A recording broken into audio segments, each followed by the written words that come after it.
आई जेवायला काय करायलीस? काय करू रे, रोज रोज उठलं की डाळ ढोकली कर. मी वरणफळ करतो बघ.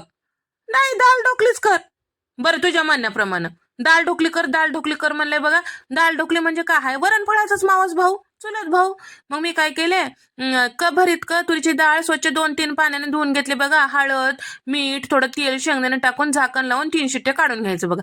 तोपर्यंत रिकामं कशाला बसायचं म्हणून मी काय केले, 2 कप गव्हाचं पीठ, थोडं बेसन पीठ, जिरे, हळद आणि मिरची पावडर, धने पावडर, थोडं ओवा आणि मीठ टाकले, थोडं तेल टाकले. साठा टाकले की छान होते बघा. वरणफळ हो की आपल्या डाळ ढकली हो.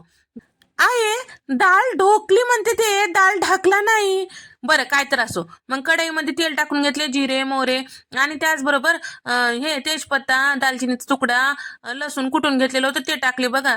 आणि कांदा, टमाटर, गरम मसाला, धने पावडर, जिरे पावडर, लाल मिरची पावडर आणि थोडंसं हिंग टाकून परतून घेतले बघा. चवीपुरतं मीठ टाकले. नंतर वरण घोटून ह्याच्यामध्ये टाकून घेतले बघा. आणि गरजेनुसार पाणी टाकायचं, तुम्हाला कितपत पातळ घट्ट आवडते तसं. आणि त्याच्यानंतर काय केले, चिंचेचं कोळ टाकले, थोडं साखर टाकले बघा. आणि आता पीठ तिमून घेतलेलं होतं बघा, त्याचं पातळ चपाती लाटले बघा. जसं आलं तसं लाटले बघा. आता लई तुम्ही पातळ म्हणताल तेवढं येईना, जसं आलं तसं लाटले. मग त्याच्यानंतर कट करून घेतले बघा.